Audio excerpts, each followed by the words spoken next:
L'utilisation des téléphones portables risque d'être interdite au collège à la rentrée. Un prof d'université souhaiterait voir la même mesure appliquée à la fac, y compris pour les ordinateurs. Une étude américaine montre que la prise de notes à la main est plus efficace que via l'ordinateur.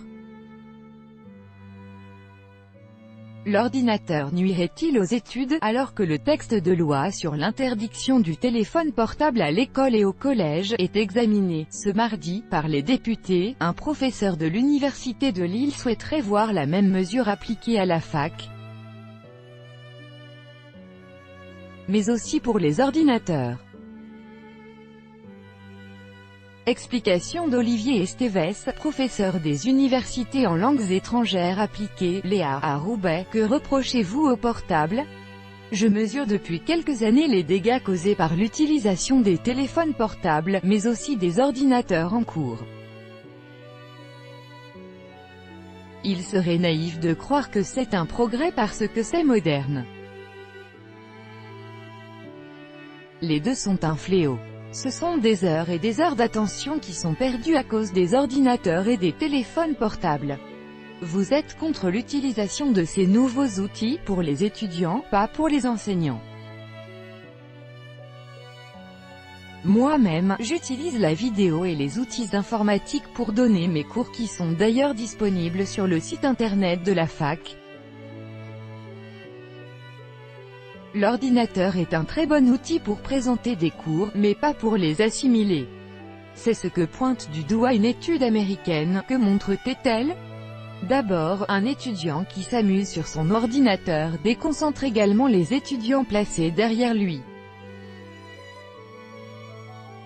Ensuite, avoir les yeux rivés en permanence sur son écran, même pour prendre des notes, empêche le contact oculaire avec l'enseignant et bloque la communication et la participation. Enfin, les étudiants, qui sont rompus à l'exercice de prise de notes par ordinateur, ont tendance à tout taper de manière scrupuleuse, ce qui nuit à leur capacité à synthétiser. Ça risque d'être compliqué à interdire, on les interdit déjà lors des examens, pourquoi pas pendant les cours? Il faut favoriser la prise de notes à la main. L'étude dont je parlais montre que les élèves qui fonctionnent ainsi ont de meilleurs résultats.